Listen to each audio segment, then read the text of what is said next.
Hello! In this video I will show you how to install Microsoft Edge browser on Samsung Galaxy M16. So you have to start by opening your Google Play Store, then click on search bar and type in Edge. Now click search and click install.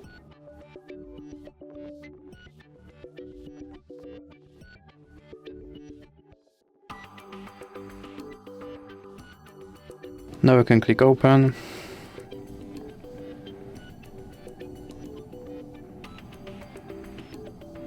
And here you can set this browser as your default browser, or you can click not now.